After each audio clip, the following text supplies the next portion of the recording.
Hi student, मेरा नाम Sudhir sir हुआ। आज हम आप लोगों को क्लास 10 की साइंस पढ़ाने वाले हैं।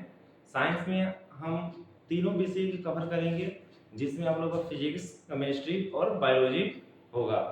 हम इस प्रकार से आप लोगों को बताएंगे जिस प्रकार सीधे प्रश्न बोर्ड में पूछे जाते हैं कि ये किस प्रकार से होता है। तो आइए आप लोगों का सब्जेक्ट स्टार्ट करते हैं। आज हम लोग पहला चैप्टर पढ़ेंगे रासायनिक अभिक्रिया एवं उनके समीकरण। देखिए, यहाँ क्लास 10 का चलेगा। ये जो बैच है सिर्फ हिंदी मीडियम के लिए वाले के लिए है।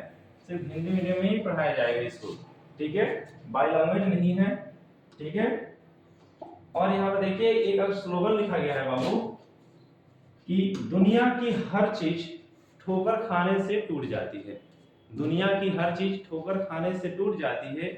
एक कामयाबी है जो बिना ठोकर खाए मिलती नहीं है, ठीक है।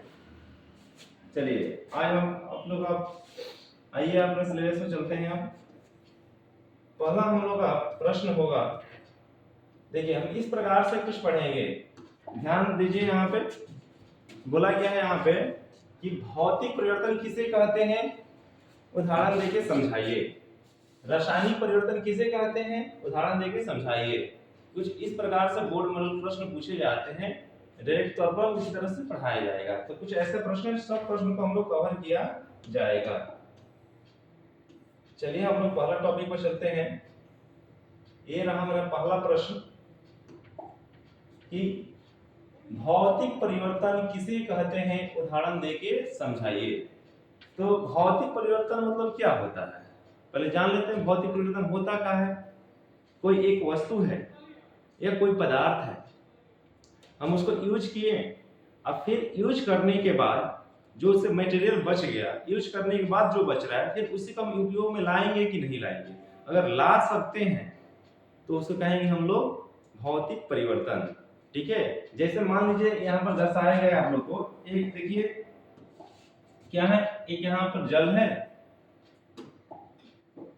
ये रहा हम लोग का जल और ये रहा बर्फ।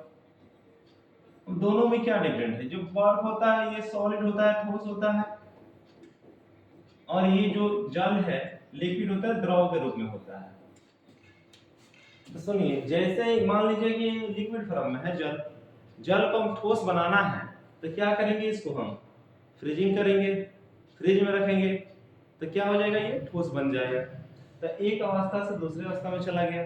अब मान लीजिए कि जब ठोस बन गया, ये बर्फ बन गया, तो क्या इसको हम फिर से जल बनाया जा सकता है बाबू? तो आप लोग अवश्य बनाया जा सकता है सर। इसको क्या करेंगे, थोड़ा सा इसमें हम हीट देंगे।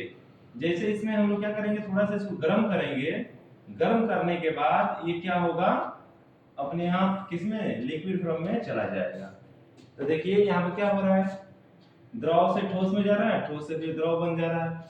तो इसी चीज को कहते हैं हम लोग भौतिक परिवर्तन। तो आइए इसका डेफिनेशन देखते हैं हम कि भौतिक परिवर्तन वह अस्थायी परिवर्तन होता है, वह अस्थायी परिवर्तन होता है जिसमें पदार्थ को पुनः उसकी पूर्व अवस्था में प्राप्त किया जाता है। पदार्थ को पुनः उसकी पूर्व अवस्था में प्राप्त किया जाता है जो पहले था। या इसका डेफिनेशन और बोल सकते हैं, मान लीजिए कि ये पहला अवस्था हुआ, ये जो है वो होगा, मान लीजिए पहला अवस्था हुआ, ये हुआ दूसरा अवस्था। तो बोल सकते हैं वैसे पदार्थ जो एक अवस्था से दूसरी अवस्था में जाए, वैसे पदार्थ जो एक अवस्था से दूसरे अवस्था में जाए और फिर दूसरे अवस्था से पहले अवस्था में चले आए, उसी को कहते हैं हम लोग भौतिक परिवर्तन, ठीक है। जैसे यहाँ देखिएगा, जैसे में बाबू, जैसे बताया गया है, बर्फ बर्फ पानी से बर्फ का बनना या बर्फ से पानी का बनना दोनों हो सकता है। तैलीय, देखो तैलीय का पानी का सोखना, जो तैलीय पदार्थ होता है वो पानी का होता है सोख लेता है, ठीक है, ये ऊपर रह जाता है, उसको क्या करते हैं, फिर से निकाला जा सकता है। चलिए नेक्स्ट प्रश्न देखिए।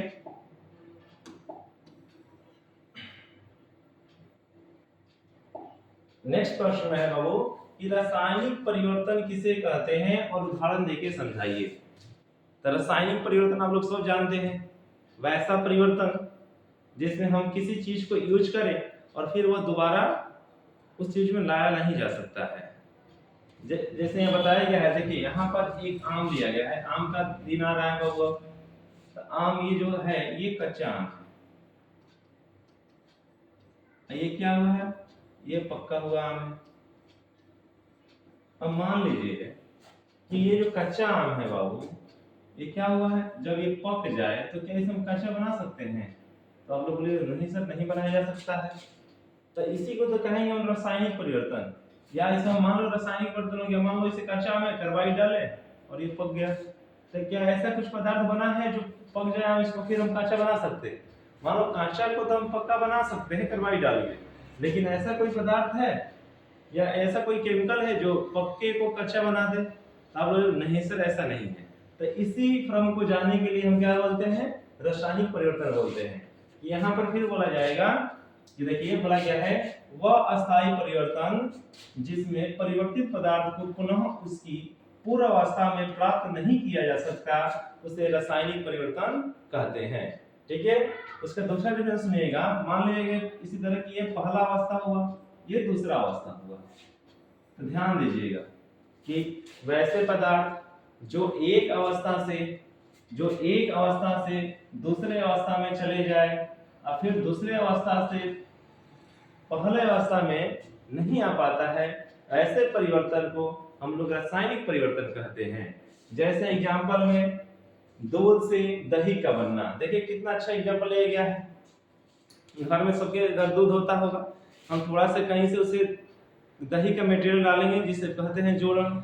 जैसे ही डाले सुबह तक क्या हुआ, दही तैयार हो गया।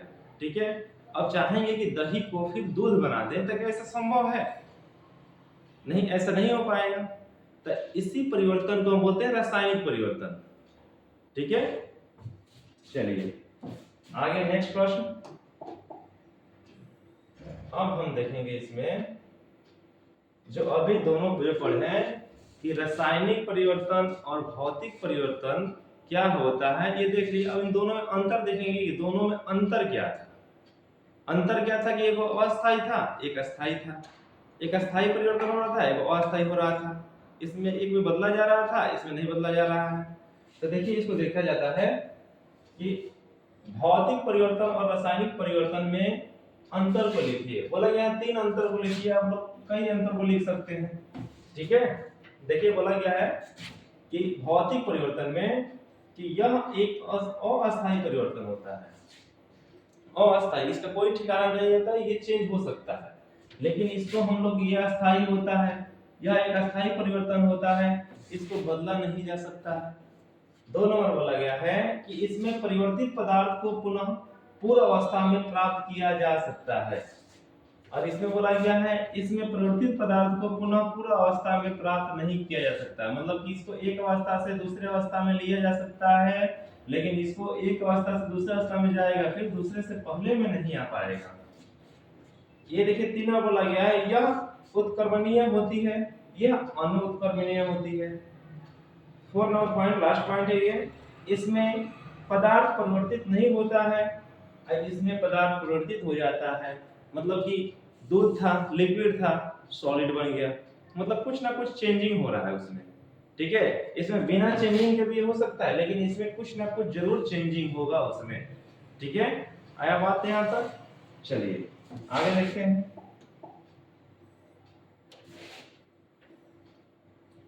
अब देखिए हम लोग का मेन टॉपिक जो यहाँ से आ गया, ध्यान से देखिएगा।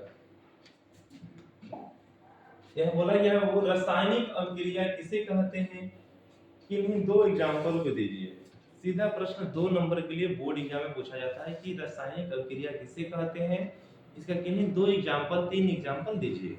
तो देखिएगा इसका बोला गया है रासायनिक अभिक्रिया जब 2 या 2 से अधिक पदार्थ आपस में संयोग करके, बोला गया है कि जब 2 या 2 से अधिक पदार्थ आपस में संयोग करके एक से अधिक नए गुण धर्म वाले पदार्थ बनाते हैं तो इसे रासायनिक अभिक्रिया कहा जाता है। माने 2 या 2 से पदार्थ लेंगे, दोनों जब आपस में संयोग करेगा, फिर से सुनिएगा, जब 2 या 2 से अधिक पदार्थ लिया जाएगा तो आपस में जब मिलाया जाएगा तो उस जो बल पदार्थ बनेगा उसका गुण धर्म क्या होगा, नया हो सकता है। इस अभिक्रिया को रासायनिक अभिक्रिया कहेंगे। जैसे यहाँ पर देखिए हाइड्रोजन प्लस ऑक्सीजन, मान लीजिए हाइड्रोजन लिए, क्या ले ले, ऑक्सीजन। जब इसको बनाएंगे तो क्या बनेगा, क्या बनेगा, H2O। बना कि नहीं बना, जब यहाँ कार्बन है यहाँ ऑक्सीजन है, अब जब दोनों का संयोग करेंगे कार्बन प्लस ऑक्सीजन तो क्या बनेगा, CO2 बनेगा कि नहीं बनेगा, बोलिए। CO2 बन रहा है। चलिए आप लोग ये समझ में आया, आई होप, उम्मीद है। चलिए आगे देखते हैं हम लोग।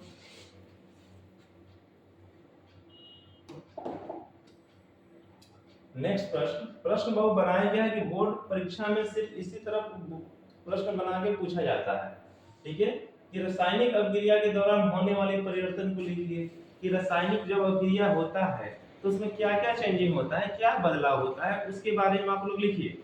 ये सीधे बोर्ड प्रश्न में पूछा जाएगा। तो आइए देखते हैं कि किसी भी रासायनिक परिवर्तन के दौरान निम्न परिवर्तन हो सकता है।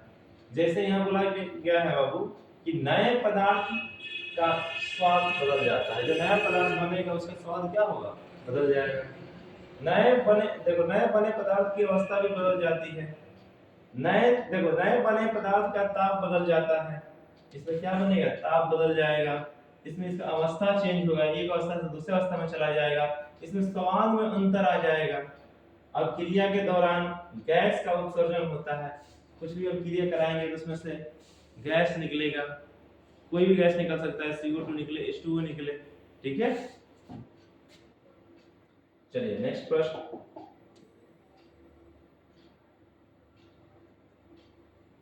चलिए आज के हमारा लास्ट टॉपिक होगा 6 नंबर प्रश्न। देखिए रासायनिक अभिक्रिया किसे कहते हैं, इसके संतुलित करना क्यों आवश्यक होता है। आप इनका फोटो देख सकते हैं, ठीक है।